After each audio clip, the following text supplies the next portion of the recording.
19व्या जागतिक मराठी संमेलनाला उपस्थित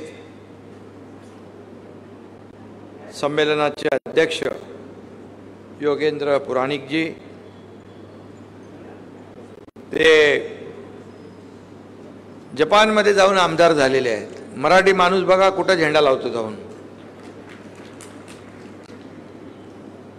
स्वागताध्यक्ष आमदार हितेंद्र ठाकूर जी, अध्यक्ष जागतिक मराठी अकादमी रामदास फुटाणे साहेब, खासदार राजेंद्र गावित जी, आमदार क्षितिज ठाकूर, आमदार राजेश पाटील, आमदार रवींद्र फाटक, आमदार Shrinivas Vanga, Prakash Nikam, arch bishop doctor Felix Machado, doctor P D. Patil, जिल्हाधिकारी गोविंद बोडके, यशवंतराव गडाख, अनिल पवार, भानुदास पालवे, सर्व व्यासपीठावरील सन्माननीय मान्यवर आणि या जागतिक मराठी संमेलनाला उपस्थित सर्व मराठी बांधव भगिनी आणि पत्रकार मित्रांनो, शोध मराठी मनाचा असं याचं वैशिष्ट्य आहे, बरोबर ना? आणि म्हणून आपण नेहमी म्हणतो, माझ्या मराठी मातीचा लावा ललाटास टिळा, हिच्या संगाने जागल्या दऱ्या खोऱ्यातील शिळा, अशी आपली ही मराठी माती आहे, मराठी भाषा आहे। मराठी माती आणि मराठी भूमीचा अभिमान असलेली, मराठी भाषेवर नितांत प्रेम करणारी मंडळी आज इथे सगळेजण एकत्र जमलेले आहात। मी आपल्या सगळ्यांना पुन्हा एकदा मनापासून खूप खूप शुभेच्छा देतो। या कार्यक्रमाला माझा बुलढाण्याचा कार्यक्रम, ठाण्याचा एक कार्यक्रम करून इथं आलोय। बुलढाण्यालाही जायचं आहे म्हणून आपल्याला मी सांगितलं, मी शुभेच्छा देऊन, कारण आपण बोलवल्यानंतर मग आप्पांनी मला सांगितलं कसंही करून यायला पाहिजे। आप्पा तसं अगदी विशेष महत्त्वाचं असेल तेव्हाच बोलवतात आणि त्यामुळे हे विशेष महत्त्वाचा आजचा हा कार्यक्रम आहे। जागतिक मराठी परिषदेच्या शोध मराठी मनाचा या कार्यक्रमामध्ये आपल्या सगळ्यांचं मी मनापासून स्वागत करतोच आणि नरवीर चिमाजी आप्पा यांच्या पराक्रमाची साक्ष देणारा हा सर्व परिसर, वसई विरारच्या भूमीत या चिमाजी आप्पांच्या पदस्पर्शाने पावन झालेल्या भूमीमध्ये हे अशा प्रकारचं संमेलन होतंय, हे देखील या संमेलनाचं वैशिष्ट्य आहे। आणि म्हणून निसर्गाने भरभरून दान लाभलेल्या उत्तर कोकणात या निमित्ताने मराठी भाषिकांचा मेळा आपण भरवला, त्याबद्दल रामदास फुटाणे यांना मनापासून धन्यवाद दिले पाहिजेत। आपल्याला मनापासून मी धन्यवाद देतो, आपल्याला शुभेच्छा पण देतो। मराठी भाषेशी संबंधित, मराठी साहित्याशी संबंधित आणि मराठी माणसाशी संबंधित जी विविध व्यासपीठं आहेत, त्यात जागतिक मराठी परिषद हे देखील अत्यंत सन्मानाचं व्यासपीठ आहे। आणि म्हणून माय मराठीचा जागतिक जागर करणारं हे व्यासपीठ आहे असं म्हटलं तर वावगं ठरणार नाही। शोध मराठी मनाचा ही संकल्पना अतिशय सगळ्यांनाच आवडणारी आहे। जगभरामध्ये नोकरी व्यवसायानिमित्त आज मराठी माणूस आपल्याला पाहायला मिळतोय, स्थिरावलेला आपल्याला दिसतोय। आणि कुठेही जरी मराठी माणूस गेला आता आपण जेव्हा परदेशात जातो त्यावेळेस मराठी माणूस तिकडे आपल्याला भेटला की तो अतिशय जी काय आपुलकी, जिव्हाळा, प्रेम पाहायला मिळतं ते अगदी आगळं वेगळंच असतं. पण तो कुठेही असला तरी सुद्धा त्याचं मन मात्र या महाराष्ट्राच्या रांगड्या मातीमध्येच अडकलेलं असतं. पुटाणे साहेब बरोबर आहे ना? कारण शेवटी आज हे अंबरनाथकर जपानमध्ये गेले, तिथं उद्योजक झाले, तिथं आमदार झाले. ही मोठी गोष्ट आहे आपल्यासाठी. आणि मग अशी मराठी माणसं उद्योजक तर होतात, नोकरीनिमित्त जातात, परंतु त्या मातीमध्ये एकरूप होऊन तिकडे जाऊन लोकप्रतिनिधी पण होतात. अशी अनेक उदाहरणं आपल्याला देता येतील. आणि म्हणूनच कविवर्य सुरेश भट म्हणतात, एवढ्या जगात माय मानतो मराठी. ही भावना जगाच्या कानाकोपऱ्यामध्ये आणि माय मराठीची ओढ असणाऱ्या आपल्या बांधवांमध्ये आहे. एवढं प्रचंड आकर्षण आपल्या या माय मराठीबद्दल सगळ्यांमध्ये आहे. आणि म्हणून त्यांना एक हक्काचं व्यासपीठ उपलब्ध करून देण्याचं काम आपली अकादमी करते आहे, याचाही आनंद आहे. जी भाषा सर्वांना जोडते, सामावून घेते, या जात पात धर्माच्या पलीकडची माणुसकी शिकवते, तीच भाषा खऱ्या अर्थाने विश्वाची होते, असा आपल्याला सगळ्यांना एक अनुभव आहे. आणि म्हणून कामानिमित्त, व्यवसायानिमित्त किंवा अन्य कुठल्याही कारणाने जगाच्या कुठल्याही कोपऱ्यामध्ये, कानाकोपऱ्यात आपण जातो तेव्हा आपली नाळ जी आहे इथल्या मातीशी जुळलेलीच असते, त्याच्यामध्ये कधी खंड पडत नाही. हा आपल्या प्रत्येकाचा अनुभव आहे. आणि म्हणून ही भाषा आपण, आपली संस्कृती जीवापाड जपण्याचं काम आपण करत असतो. आणि म्हणून भाषेची, साहित्य, संस्कृतीची अशीच जपणूक केलेली मंडळी आज इथं व्यासपीठावर आहेत आणि आज समोर देखील या ठिकाणी या प्रांगणामध्ये आहेत. आपली मराठी भाषा तुमच्यासारख्या मराठी प्रेमीमुळेच प्रवाही राहिली आणि पुढे देखील पिढ्या बहरत राहील, वाढत जाईल, असा विश्वास देखील या ठिकाणी मी व्यक्त करतो. आजच्या या संमेलनाचे अध्यक्ष योगेंद्र पुराणिक परदेशात राहून, या मगाशी मी भेटलो, लगेच ते त्यांचं जे काही मराठी मन आहे आणि अंबरनाथकर आहेत ते, त्यांनी लगेच जे काय त्यांच्यातलं दर्शन मराठी मनाचं घडून आलं आणि त्यांना आपण संमेलनाचं अध्यक्ष केलेलं आहे, त्याबद्दल तुम्हाला देखील मी मनापासून धन्यवाद देतो, मनापासून आपलं अभिनंदन करतो. अंबरनाथपासून प्रवास थेट जपानपर्यंत, आणि आज अनेक लोक, शेकडो, हजारो मराठी मंडळ उत्तम काम करत आहेत. मी मध्ये दावोसमध्ये गेल्या वर्षी गेलो होतो, वर्ल्ड इकॉनॉमिक फोरमला, याही वर्षी जाणार आहे. तिथे देखील खूप मराठी मंडळ मला भेटली. त्याने खूप आग्रह केला की आपल्या या देशामध्ये मराठी मंडळ आपलं आहे, त्या देशात आहे, आपण एक मोठं मराठी मंडळांचं एकत्र संमेलन करू तिकडे.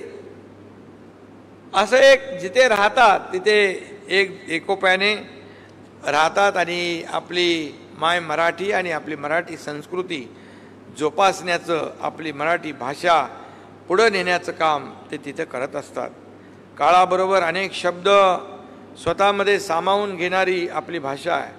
त्याचमुळे इतकी शतके ती आपली जी काय मुळं आहेत ते घट्ट पकडून आहेत. त्याचं कारणच ते आहे की एवढे वर्ष, एवढे शेकडो वर्ष मजबूतीने आपली भाषा उभी राहते आहे. हे देखील आपल्यासाठी फार अभिमानास्पद आहे.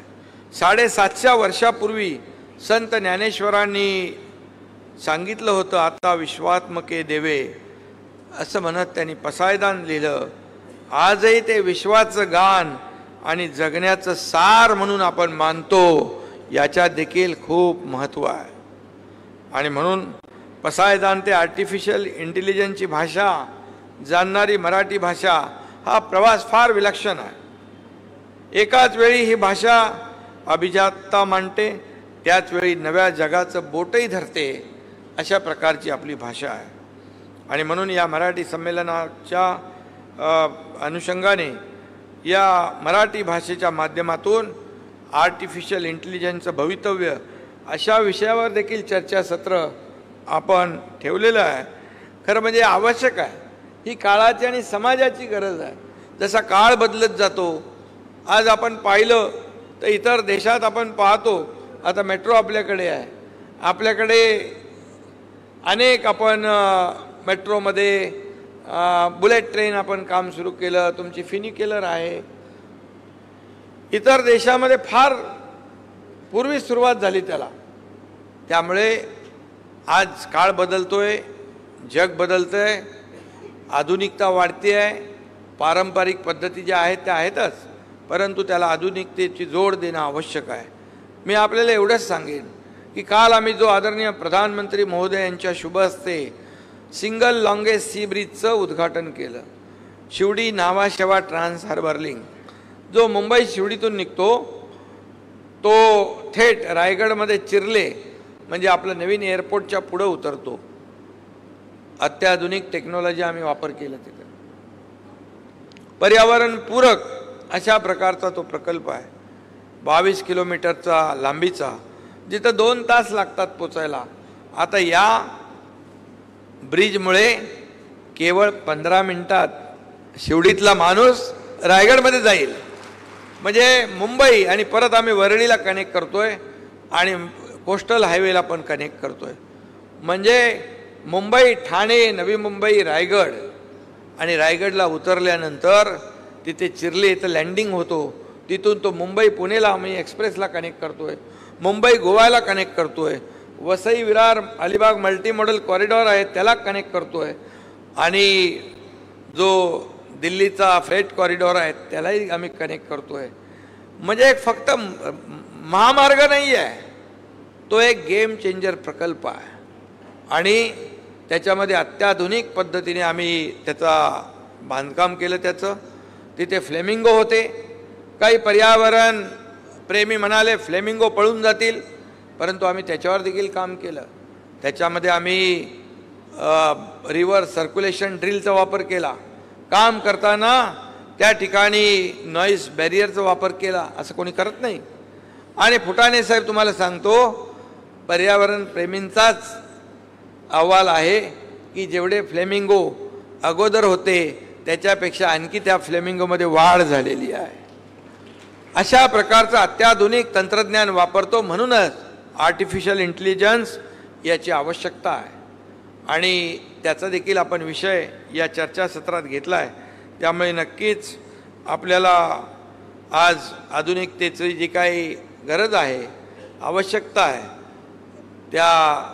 त्यावर देखील चर्चा होईल. खरं म्हणजे मराठी भाषा जी आहे आपल्या आपलं महाराष्ट्र आपली संतांची भूमी आहे, साहित्यिकांची भूमी आहे, कविवर्यांची भूमी आहे, कलाकारांची भूमी आहे, सगळ्यांची भूमी आहे. आणि मग संतांबरोबर लेखकांनी, कवींनी, भाषा तज्ज्ञांनी मराठी भाषेला अधिक समृद्ध केलेलं आहे. मराठी भाषा समृद्ध करण्यामध्ये अनेकांचा हातभार लागलेला आहे, अनेकांचं योगदान आहे, अनेकांचा त्याग आहे. आणि म्हणून मी एवढंच सांगेन, मराठी भाषा त्यामुळेच आपल्या भक्कम पायावर उभी आहे आणि जगभर पसरते आहे. याचं उदाहरण इकडे आहे. जगभर पसरते आहे. इतर देशातले मराठी उद्योजक आले, लोकप्रतिनिधी आले की त्यांचा हेवा वाटतो. त्यांनाही आपल्या महाराष्ट्राचा, मराठी भाषेचा, मायभूमीचा हेवा वाटतो. आणि म्हणून 100 जे काही आता नाट्य संमेलनाचा सोहळ्याला आपण सुरुवात केली पुण्यामधून, मी त्यालाही गेलो होतो. आणि मला वाटतं पुढच्या महिन्यात 97 अखिल भारतीय मराठी साहित्य संमेलन अमळनेरला होत आहे. विविध पातळीवर साहित्य संमेलन होत असतात, त्यातून भाषेचा जागर होतो आणि बदलांवर चर्चा होते, मंथन होतं, सर्व त्या ठिकाणी विचारांची देवाणघेवाण त्या ठिकाणी होत असते. आणि म्हणून वर्षभर होत असणारी संमेलनं आपल्या साहित्य नव्या पिढीसमोर त्या मांडण्यासाठी देखील अशा प्रकारच्या कार्यक्रमांची मदत होत असते. गेल्या वर्षी आपल्या सरकारने पहिलं विश्व मराठी साहित्य संमेलन घेतलं. जगभरातील मराठी बांधवांचा मोठा प्रतिसाद त्याला लाभला आणि सगळे आले, जगातले मराठी भाषिक, मराठी बांधव भगिनी त्यामध्ये आले आणि त्याचा पुढाकार आपल्या सरकारने घेतला. याही वर्षी ते विश्व मराठी संमेलन होणार आहे नवी मुंबई वाशीमध्ये. त्यामध्ये देखील जगभरातले लोक येतील.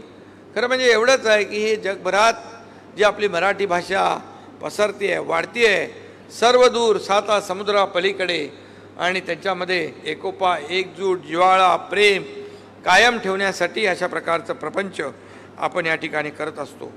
आणि म्हणून शासन म्हणून मराठी भाषेच्या समृद्धीसाठी आणि विकासासाठी देखील विविध आपण प्रयत्न करतोय. मुंबई सुंदर असं मराठी भाषा भवन गिरगाव चौपाटी इथं पुटाणे साहेब आपण उभं करतोय. जसं जागतिक मराठी अकादमी मराठी मनाचा शोध घेत आहे, तसे आम्ही विकासाच्या माध्यमातून मराठी मन जोडण्याचा देखील प्रयत्न करत आहोत. आणि त्यासाठी जे जे काही करायचं ते नक्की केलं जाईल हा देखील विश्वास मी या ठिकाणी देतो. जगाला हेवा वाटावा आणि प्रत्येक मराठी माणसाला अभिमान वाटावा असा महाराष्ट्र आपल्याला घडवायचा आहे. आणि सर्वसामान्यांच्या मनातला महाराष्ट्र, सर्वसामान्यांना, सर्व घटकांना न्याय देणारा महाराष्ट्र, विकसित महाराष्ट्र. आज आपण पाहतोय की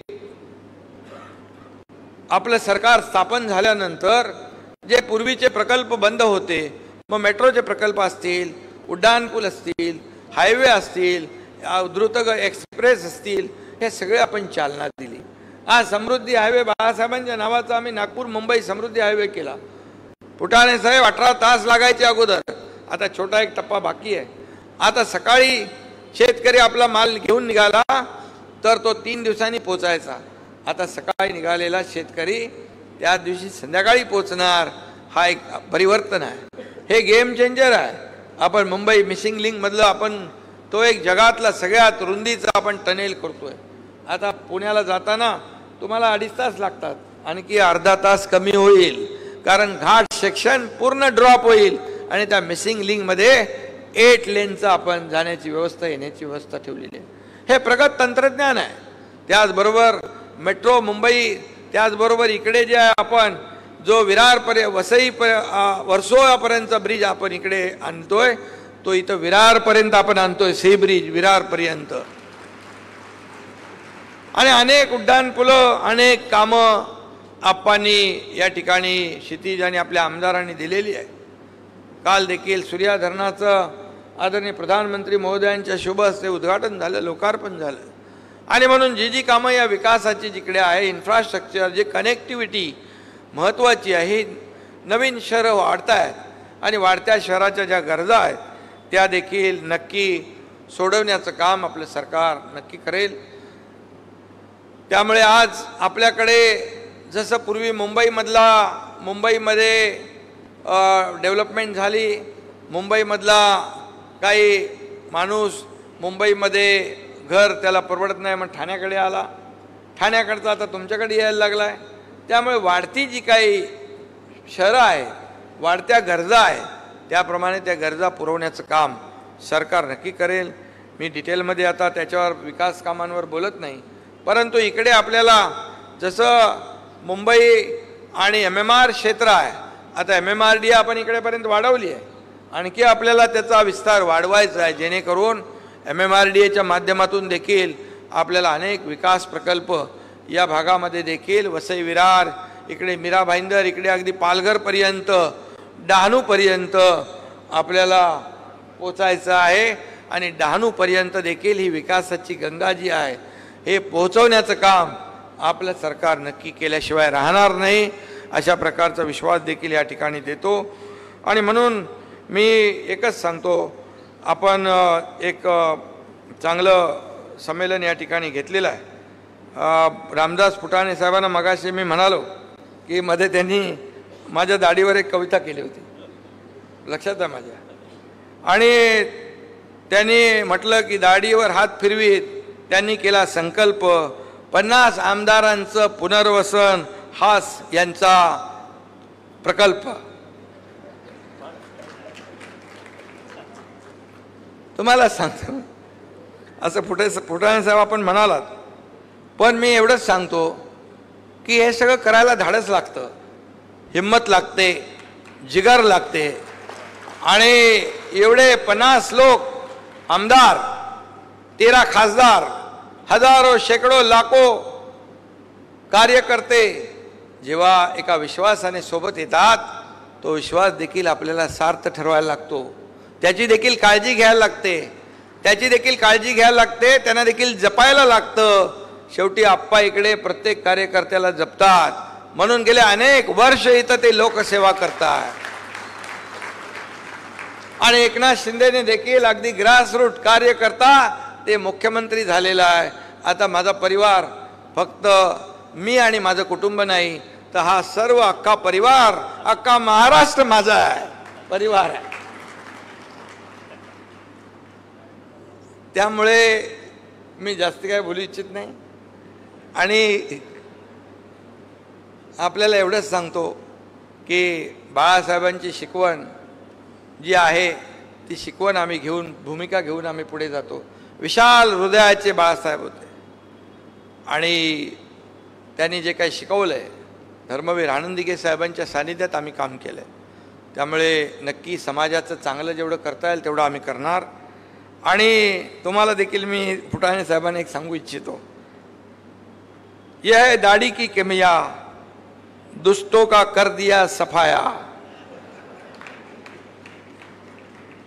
आणि मराठीमध्ये सांगायचं म्हणजे या दाढीमध्ये बऱ्याच लोकांची नाडी आहे। ते कुठं काय असते ना नाडी परीक्षण, कुठली नाडी कुठं आपल्याला ते करायला लागतं ना, आपण पण माहित आहे, ते आपण पण करतात।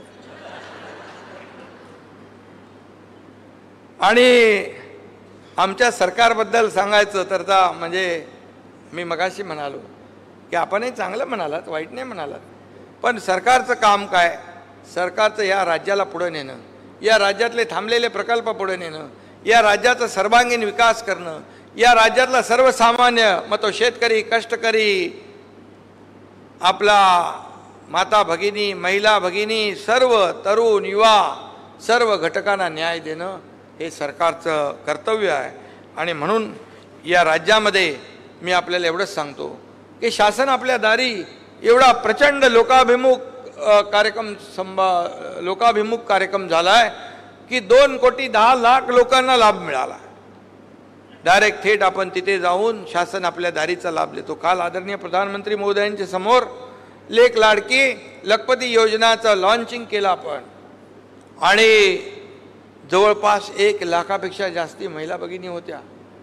आदरणीय प्रधानमंत्री महोदय देखील, त्यांनी देखील आभार मानले त्या महिलांचे, बांधवही होते। परंतु जेव्हा मोठ्या प्रमाणावर आपण जेव्हा काही विचार करतो तेव्हा सर्वसामान्य महिला, आज महिला बचत गटाच्या माध्यमातून असतील, महिला सक्षमीकरणाच्या माध्यमातून असेल, महिला भगिनीकडे भरपूर आहे, म्हणून थोडीशी संधी घेतो। आणि म्हणून महिलांना देखील स्वतःच्या पायावर उभं करण्यासाठी त्यांना जे जे काही मदत करणं ते देखील सरकारच्या माध्यमातून नक्की केलं जाईल। आणि म्हणून मी आपल्याला सांगतो, आमची थोड्याच दिवसामध्ये महाराष्ट्राची पसरली कीर्ती, कारण आमचं सरकार म्हणजे आम्ही आहोत त्रिमूर्ती। थोडं मी पण जरा आणि मी जरी दाढीवर हात फिरवला तरी मी कुणाचाही घात करत नाही, ही माझी कामाची पद्धत आहे।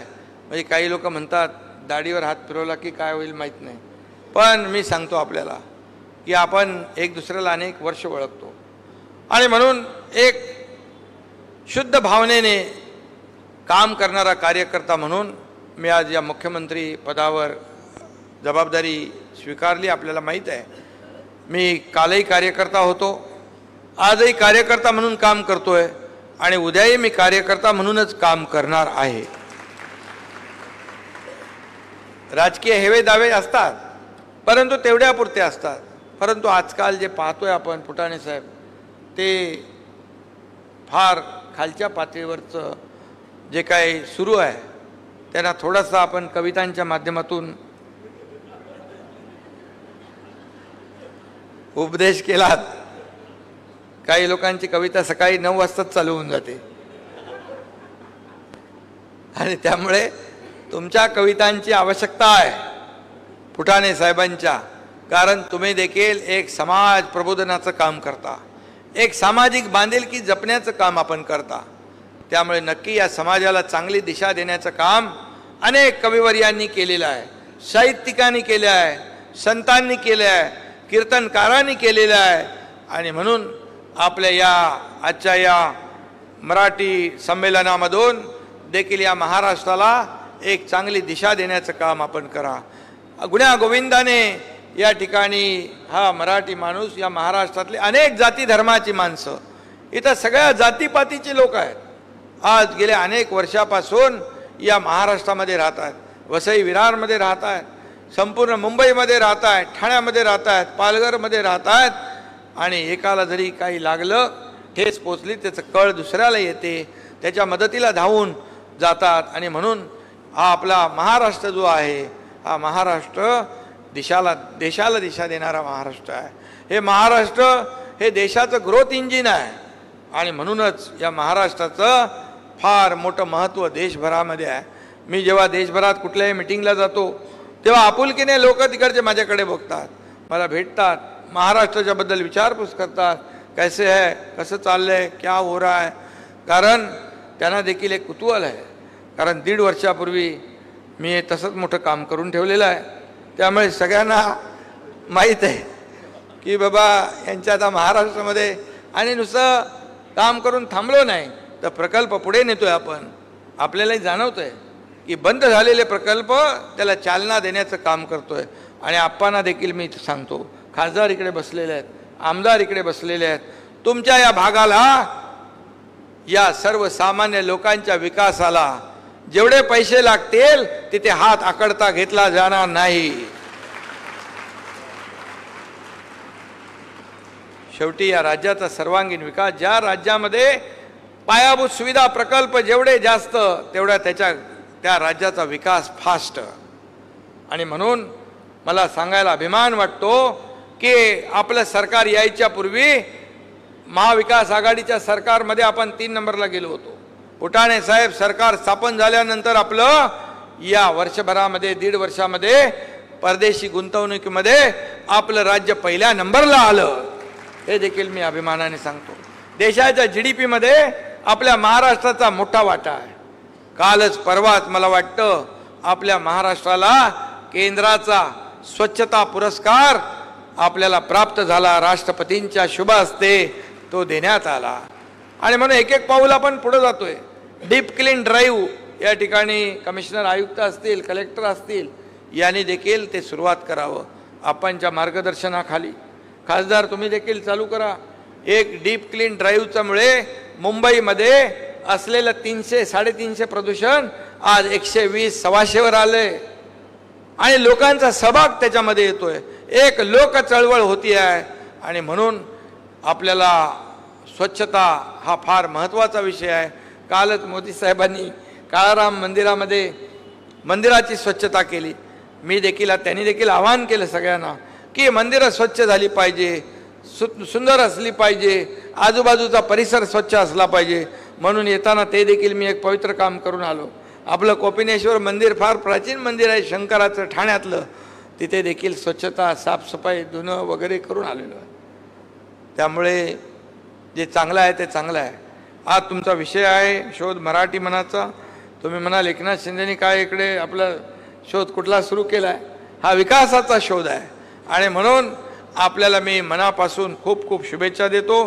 फुटाणे साहेबांचं मनापासून अभिनंदन करतो आणि आप्पांचं देखील मनापासून अभिनंदन करतो की जागतिक मराठी संमेलन 19वं आपण या ठिकाणी आयोजित केलं आणि त्याच्यामध्ये शोध मराठी मनाचा हा विषय आपण घेतला। अनेक चर्चासत्र होतील, यातून काही ना काही माणूस घेऊन गेला पाहिजे, यासाठीच अशा प्रकारची संमेलनं असतात आणि म्हणून मी मुख्यमंत्री म्हणून तुम्हाला मनापासून खूप खूप शुभेच्छा देतो, मनापासून आपलं अभिनंदन करतो।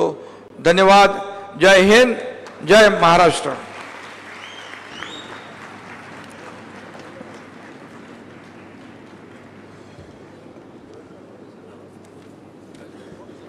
मनपूर्वक आभार माननीय मुख्यमंत्री महोदय। यानंतर संमेलनाचे अध्यक्ष या नात्याने योगेंद्रजी पुराणिक।